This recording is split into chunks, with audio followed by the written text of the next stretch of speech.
first things first, I'm going to recap the four fights that I previewed for this card, starting off with Alessio de Chirico versus Joaquin Buckley.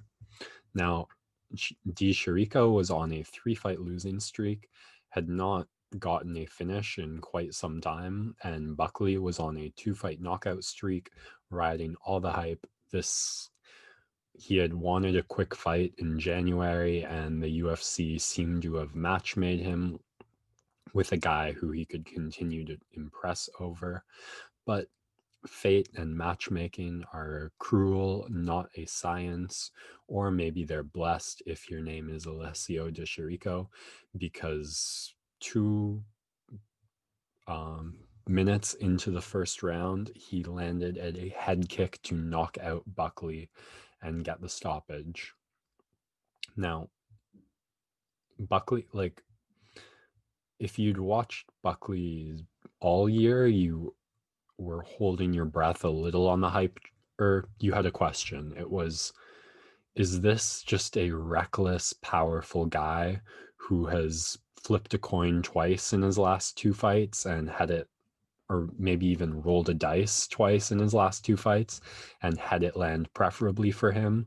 Or has he turned a corner since that knockout loss to Kevin Holland, and is he a much better fighter? This fight indicated that it's the former, not the latter, because de Chirico was throwing those kicks to the body, to the head from the moment the fight began, and Buckley basically walked right into a head kick. The finishing sequence looked something like Buckley threw a shot out of range, lunged, and this is particularly bad because Alessio is a southpaw fighter, and Buckley just ducked his head right into the prime spot for Alessio to land that rear power kick. And that's a bad move in any fight. But when you're 2 minutes in and your opponent is throwing nonstop high kicks, front kicks to the head, to the body, that just shows really poor fight IQ. Buckley's got power, but Alessio was able to keep his back away from the fence, which is where Buckley finished his last fight, and not catch any kicks, which is how Buckley finished the fight before that. And like I said, maybe fate is a cruel mistress, maybe it is a blessed mistress, because the celebration Alessio had after was heartwarming. You lose 4 fights in a row in the UFC, and unless you're a future Hall of Famer, you're 95% of the time getting cut. So watching him cry on his knees in celebration and happiness to probably retain his career. Honestly, the UFC has cut guys after wins. I don't know if they've cut guys after wins quite as impressive as this, but it still wouldn't shock me, especially because what he did after was essentially criticize John Anik and the UFC for not interviewing the losers of fights, which I think his point was, let them hear this is so hard, and he's been on the losing side so much. You go through so much to get to this ring, you give it your all, give the fighter a chance to let the world hear what they have to say, which I have 2 thoughts on. The UFC only ever gives the loser the mic when it's a main event, and they used to always do this unconditionally. Now they don't do it after a stoppage loss, and that has been put in place since the Alistair Overeem Stipe Miocic fight, where Overeem had Stipe in a guillotine, and then Stipe finished him a couple minutes later. Joe Rogan went to interview Alistair Overeem, and Alistair said, "I felt a tap."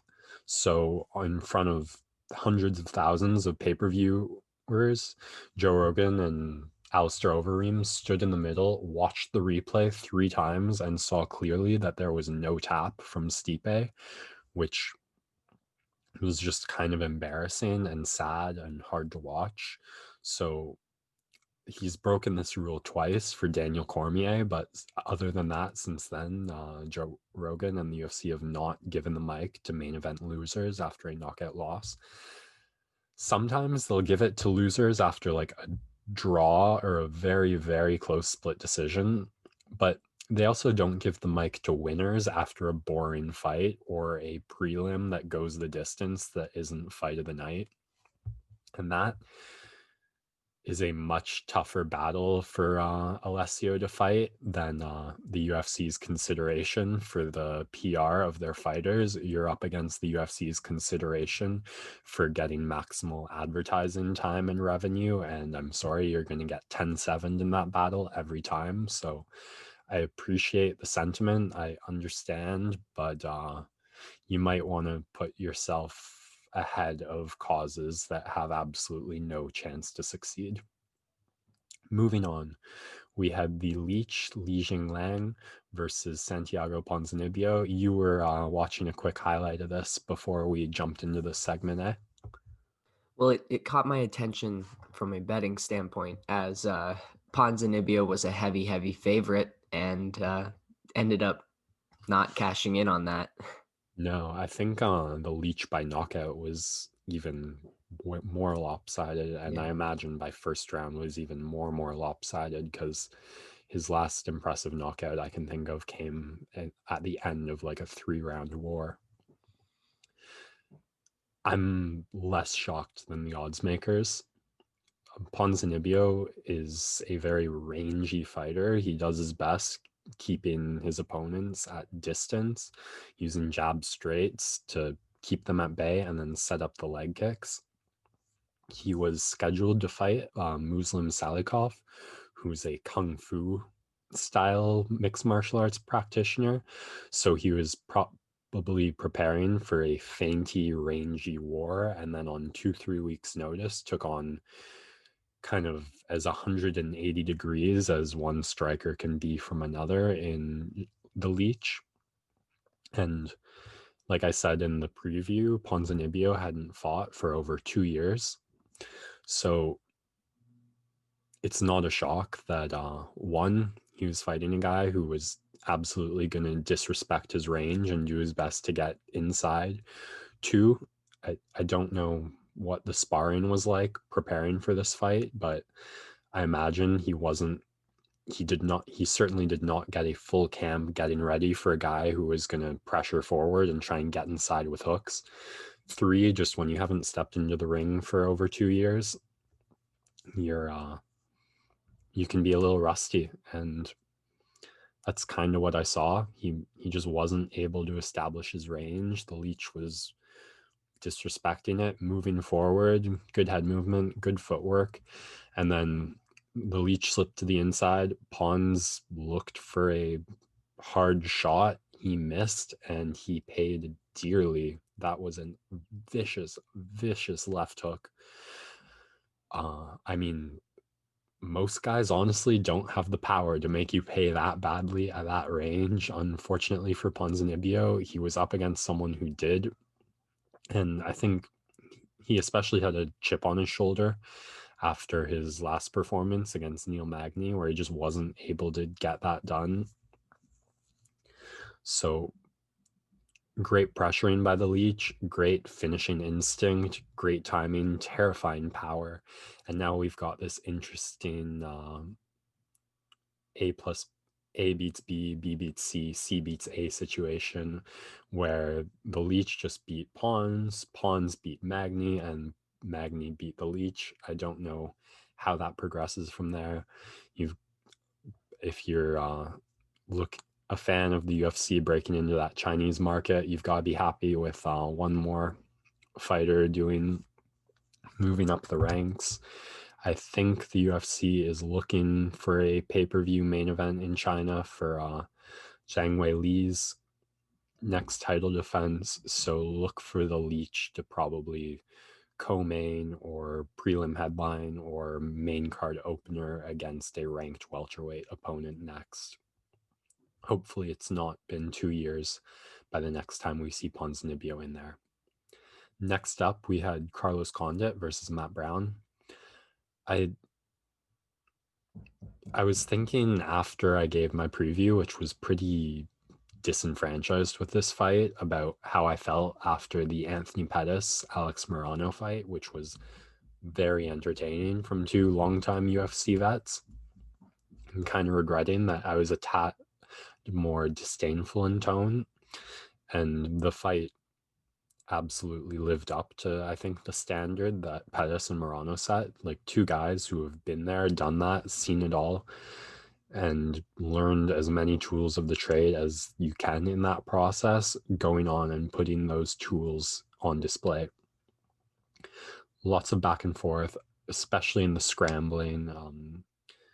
Condit, like I thought, was the better fighter, throwing more, landing more, getting the better of the grappling exchanges. But Matt Brown was able to get some sweeps in there, not falling victim to anything easy in the very experienced and dangerous jiu-jitsu game of Carlos Condit.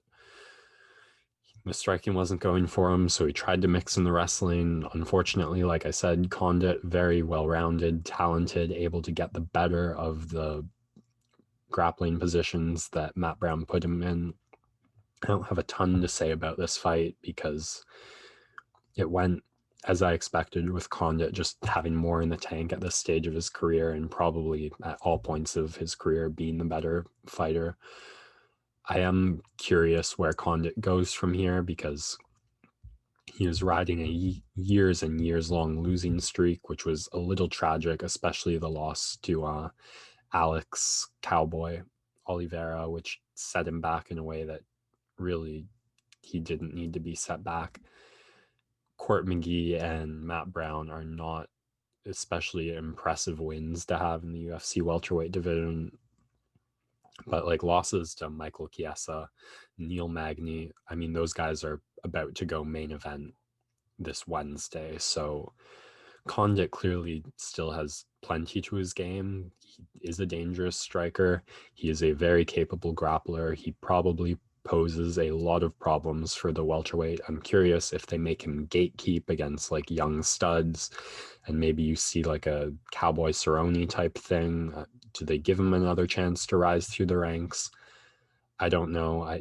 I hope they don't put him against anyone who could seriously like harm his longevity and career, but he clearly still wants to fight and he's clearly still capable of fighting, so it's a bit of a matchmaking dilemma. You put him up against old vets and he's probably going to get the better of most of them. You put him up against wrestlers, they're probably going to get the better of him. You put him up against like a Vicente Luque, like a dangerous in their prime striker, and who knows, maybe Nico Price would be a really fun one, a bit of a fight he can win that's going to be entertaining but poses some danger. That might be the best of all worlds. But nice win by Condit, fun fight, lots to see in it, and did the job a co-main is supposed to do in getting the fight appetite worked out. Now I can finally get to the main event, Max Holloway versus Calvin Kattar. Oh my god.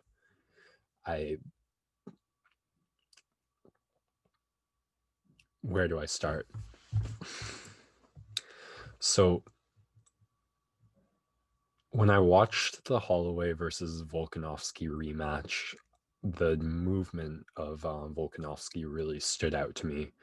And when I watched the Kattar versus Dan Ige fight, I did not think Kattar would be able to move the way Volkanovski was, which really nullified and did not let Max Holloway get going the way he does against Brian Ortega, against Jose Aldo, against Anthony Pettis. But Max Holloway was also talking about not sparring. So, and he's taken a lot of punches. His style necessitates that he gets hit by some bombs in almost every fight. And you saw that against Brian Ortega. You saw that especially in the first Jose Aldo fight. You saw that against Dustin Poirier, whereas you didn't see that against Alexander Volkanovski. So I wasn't sure what kind of style Max Holloway was going to adapt in this fight. And then he doubled down. Not only did he go back to that style that got him the belt, he like intensified it. He's typically a pretty slow starter, but oh my god, he came out the gates firing. Like I think he landed more strikes than he has in any first round, probably certainly in any first round of a 5-round fight that he's been in. And I think part of that is Kattar is also a slow starter. If you watch like the Danny Day fight, the Jeremy Stevens fight, he waits for his moments and tries to land bombs, which works against a lot of guys. But you put together the chin and the volume of Holloway, and maybe that's not such a smart strategy, because Holloway just started landing early, and he slowed down at times because there were so many potentially finishing sequences in that fight where Holloway just kept throwing, kept looking for it. And I think Kattar was too tough for his own good through a lot of that fight. You could have stopped it in the second round, and nothing really in the next 3 rounds made it worth not having stopped there. But he was intelligently-ish defending himself to the best of his reduced physical ability at all points throughout the fight. So there's an argument to be made either way. And I can't remember if it was Cormier. Someone had a point during the 5th round or so of the fight where it was like, he's worked so hard to get to this point. Like, he does not want to lose that. He still wants his like 1 in 100 shot. And I guess at the end of the day, in a situation like that, you side on the fighter's agency. But back to Holloway, just put on the pressure. And I mean, it was primarily a boxing clinic, but he did just enough with the kicks. I mean, I called his spinning body kicks, like, those are something we're seeing him continually improve. I think he landed the best one I've ever seen him land in this fight. He had a head kick to stagger Kattar, just enough leg kicks to keep him guessing. Beautiful body work too. I mean, if you go to the head and it's not working out, go to the body and see what you can get there. That didn't get him the finish, but it certainly opened up more of those. Just I lost count of how many times Holloway had Kattar against the cage, unloading hooks and looking for that one shot that was going to give Herb Dean the justification to stop the fight. There must have been at least 3 or 4 of those sequences. Like, any one of them, you were holding your breath, waiting for the fight to stop. The one thing I'll say is I did see Holloway slow down in the 3rd round. Like, typically Holloway is a escalator. He is constantly picking up the pace, picking up the pressure. You never see him wane, you only see him increase. The consequence of the way he came out against Kattar is that you do have dips. I mean, obviously he was able to go 5 rounds and he was able to stay dangerous, especially in that 4th round. But in the 3rd and the 5th round, he didn't. Like, the Ortega fight, the 4th round, the last round was his best round.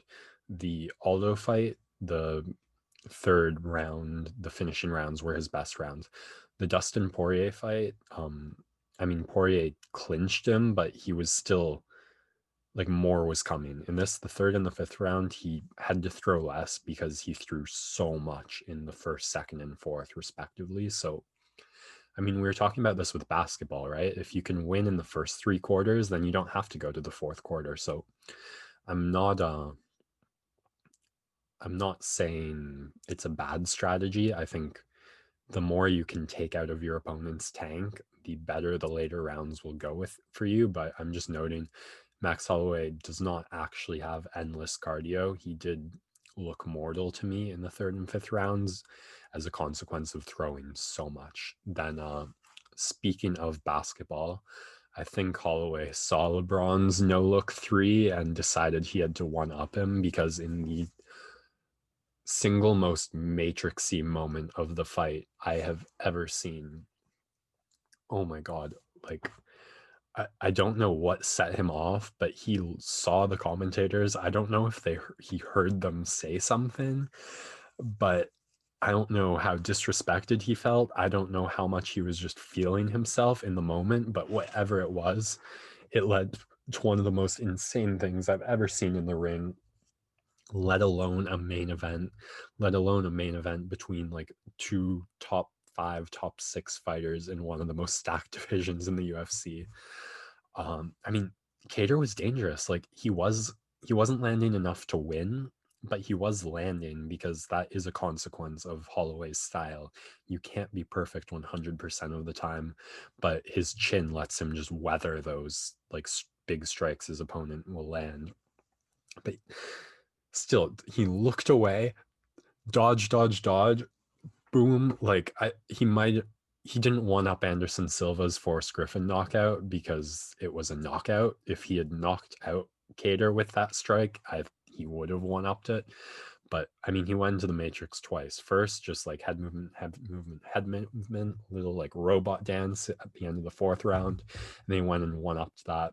Lock eyes with the commentary, dodge, dodge, dodge, dodge, dodge, and there was like a no look punch landed in there. Oh, to be blessed to have seen that live. My dad and I lost our shit, as I think did most of the spectating MMA world. Like I said, absolute grand slam for the UFC having this on ABC. Wow. Now, in terms of matchmaking, Max Holloway is in a very strange spot where he's lost twice to the champ, but just turned back a guy who would have been the number 1, number 2 contender had he won this. One of the judges had 50-42. That's a Khabib scorecard. So I'm not ready to see like the third Holloway Volkanovski. I don't really like. I think the movement was a big difference. I think the difference in builds just lets Volkanovski throw those like point leg kicks, which I mean, maybe there'll be an opportunity for me to do a full combat corner on just Max Holloway versus Alexander Volkanovski, the past, present, and future. That would be fun. For now, I'll just say I don't think Holloway is a significantly better fighter than we saw last time out. I think he just had a significantly better matchup. Volkanovski is supposed to defend his title against Brian Ortega. You have Zabit Magomedsharipov in there as a potential contender. So I would love a Max Holloway, Zabit Magomedsharipov title contention fight. Let the winner of that fight the winner of Volkanovski to Brian Ortega. Now, we're going to take a quick break, but the combat corner isn't over because I still got some previewing to do.